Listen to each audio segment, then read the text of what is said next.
3 femmes ont été élues membres du bureau définitif de l'Assemblée nationale. Ceci ne peut que faire réagir de structures féminines ou de femmes leaders qui prônent la parité. La Tchopo Congo Monde TV a recueilli par le téléphone l'impression de femmes leaders de la province de la Tchopo. Il s'agit de Claudine Bella et Eugénie Wandandi.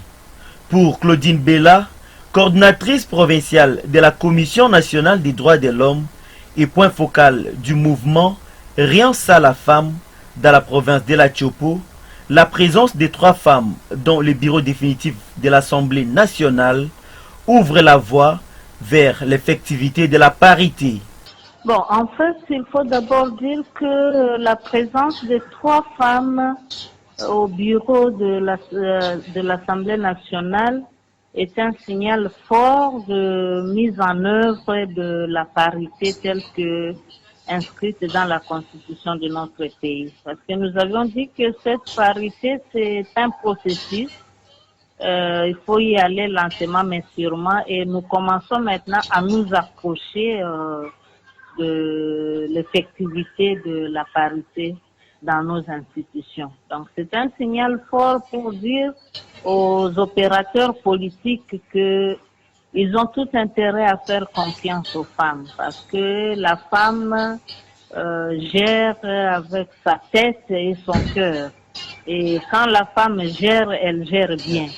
Donc nous savons que ces 3 femmes, nous les connaissons, elles vont offrir le meilleur d'elles-mêmes pour que cette Assemblée nationale, pour cette législature, que nous puissions vraiment avoir de bons résultats du côté de nos députés nationaux.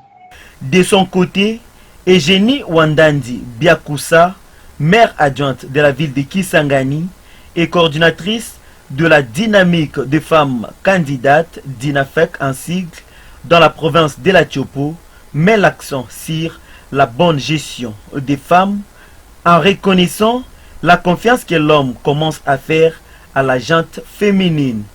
Et je parlerai ici comme la coordinatrice provinciale de la DINAFEC. Vous comprendrez qu'elles sont membres du bureau et que quand une femme se retrouve quelque part à la gestion, elle a toujours géré différemment des hommes. On espère un changement, surtout que déjà là, au niveau du gouvernement, nous avons la chef qui est une dame, Madame Judith Soumignon. C'est déjà une bonne chose. Ça prouve à suffisance que la République démocratique du Congo est en train de comprendre l'importance de donner l'égalité de chance à la femme et nous espérons que ces femmes-là vont être à la hauteur de leurs responsabilités. Moi, personnellement, j'ai toujours cru à la femme parce que quand une femme dirige, elle dirige avec conscience, avec beaucoup de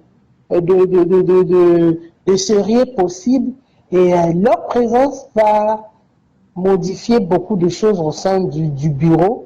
Parce qu'on a toujours dit la femme a toujours été là pour atténuer, adoucir, voir l'intérêt communautaire de tout le monde. De querelle, la femme a toujours été là pour mettre la paix et demander à ce que tout soit commode, tout soit bien.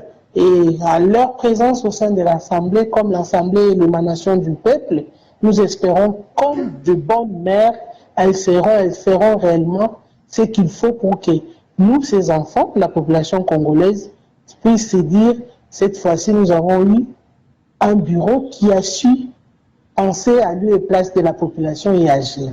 Je ne dirais pas que c'est l'effectivité de la parité parce que nous n'avons pas encore gagné totalement 50%, mais nous sommes sur le chemin de la parité et nous remercions également nos pères, les hommes, qui ont crié à la femme que nous sommes, ils ont donné leur voix à ces 3 grandes dames qui sont maintenant membres du bureau. Au terme de l'élection du bureau définitif de l'Assemblée nationale, Dominique Mounongo a été élu rapporteur adjoint. La questeur est essentiellement composée des femmes, soit Chimène Polipoli en tête, suivie de Grâce Nehema.